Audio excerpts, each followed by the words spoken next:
East west గోదావరితో దాటిపోయినటువంటి పరిస్థితులలో పిలువండి మాజీ శాసనసభ్యులు ఇక్కడ చరిత్రలో ఉన్నటువంటి పౌర సరఫరాల శాఖ మంత్రుల్ని ఆ రికార్డు చెప్పండి దయచేసి అధ్యక్ష వీళ్ళ సభ్యులకు చెప్పండి. ఇలా ఖచ్చితంగా కరీంనగర్ జిల్లా ఎల్లంపల్లి ప్రాజెక్టు కావచ్చు, లోయర్ మానేరు నేను చిన్న పిల్లవాడిని ఉన్నప్పుడే కట్టిన అధ్యక్ష. వీళ్ళు ఇలా కొత్తగా దానికి వచ్చి నేను అడుగుతాను కడియం శ్రీహరి గారు, ఇలా మీ ప్రాంతం గణపురం నియోజకవర్గానికి కూడా నీళ్ళు వచ్చే గౌరవేలి ప్రాజెక్టు పరిస్థితి ఏంది? ఎందుకు పూర్తి చేయించలేకపోయారు 10 సంవత్సరాల? ఏం పూర్తయింది మాకు తెలియదు. నీళ్ళు ఇవ్వను, ఇప్పుడు నీళ్ళు ఇవ్వనండి. నేను అక్కడ ఎమ్మెల్యేను.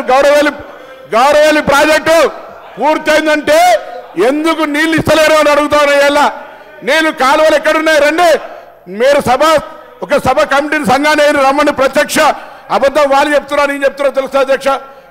ట్యాంక్ బండ పూర్తయింది, దాన్ని నింపు, కానీ కాలువలే లేవు.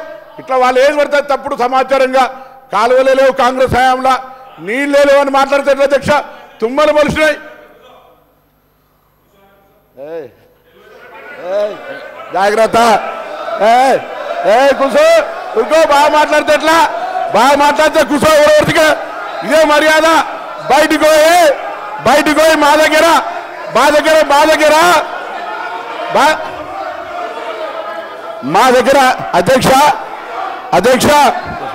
అధ్యక్ష నేను వాళ్ళు భయపెట్టిస్తే భయపెట్టారు కాదు. కూర్చో అంటే కూర్చోమనడానికి ఏం కాదు, నేను పాలేరు కాదు. వాళ్ళు కూర్చో అనగానే కూర్చోడానికి పాలేరు కాదు అధ్యక్ష.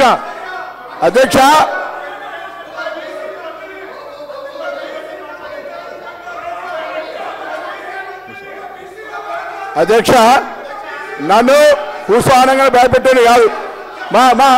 అదే కరీంనగర్ సార్ ఒక మాజీ మంత్రి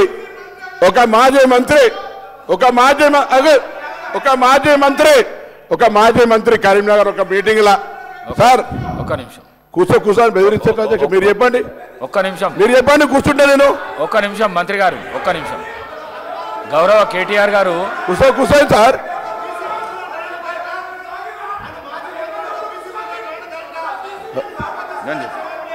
కూర్చోండి, మీరు కూర్చోండి, నేను చెప్తా కూర్చోండి. ఒక్క నిమిషం కూర్చోండి సార్, బెదిరించేది కూర్చోండి. ఒక్క నిమిషం సిద్ధంగా లేకపోతే వెళ్ళిపోవచ్చు. సిద్ధంగా లేకపోతే అయ్యా ఎవరికైనా వినడానికి ఇష్టం లేకపోతే భార్య పిల్లల్ని చంపుకుంటా ఓట్లు లేకపోతే అని అడిగిన వాళ్ళు ఇక్కడ అవసరం లే, పోవచ్చు. వాళ్ళకే ఇక్కడ ఉండాల్సిన అవసరం లే. ఓట్లు లేకపోతే భార్య పిల్లలతోటి శవయాత్ర చూడాల్సి వస్తుంది మాట్లాడితే ఎట్లా అధ్యక్ష? శవయాత్ర ఓట్లు లేకపోతే భార్య పిల్లలతో శవయాత్ర చూడాలన్నది కూడా ఇక్కడ మాట్లాడితే ఎట్లా అధ్యక్ష? వాళ్ళు కూడా మాట్లాడితే ఎట్లా అధ్యక్ష? వాళ్ళు కూడా ఆఖరికి సానుభూతి 12 ఏళ్ళ పాప అధ్యక్ష, 12 ఏళ్ళ పాపతోటి నేను సరిపోతాం మీరు ఓటేయకపోతే అంటే ఇది ఏమధ్యక్ష? వాళ్ళు కూడా ఇక్కడ మాట్లాడితే ఎట్లా అధ్యక్ష? మన గవర్నర్ గారు కూడా రాజకీయాలు బ్లాక్ మెయిల్ గా అవుతున్నారు అధ్యక్ష. అటువంటి వాళ్ళు మాట్లాడితే ఎట్లా అధ్యక్ష? నన్ను కూర్చోమంటారా వాళ్ళు? ఏమి నైతికత ఉన్నది? ఇలా ఓట్లు వేసుకుంటే 12 ఏళ్ళ పాప, ఆమె మానసిక పరిస్థితి ఏం కావాలి అధ్యక్ష? అటువంటి వాళ్ళు ఇలా మేము ఓట్లు వేయకపోతే ఆత్మహత్య చేసుకొని మేము ఇలా శివయాత్ర చేయాల్సి వస్తుంది బ్లాక్ మెయిల్ చేసుకున్న వాళ్ళు ఇలా మాట్లాడితే ఎట్లా అధ్యక్ష? అందుకే దయచేసి మళ్ళీ ఒక్కసారి కూడా కరీంనగర్ సంబంధించి కరీంనగర్ బిడ్డగా ఇరిగేషన్ ప్రాజెక్టులు ఉమ్మడి రాష్ట్రంలో కూడా అభివృద్ధి జరిగింది. దాని తర్వాత కాంగ్రెస్ పార్టీ చేసింది. మేమందరం కూడా వరదకాలు ఓలు చేసింది అధ్యక్ష. శ్రీరామ్ సాగర్ ప్రాజెక్ట్ నీళ్ళు ఎక్కాయి అధ్యక్ష. లోయర్ మానేరు ఎవరు కట్టిన అధ్యక్ష?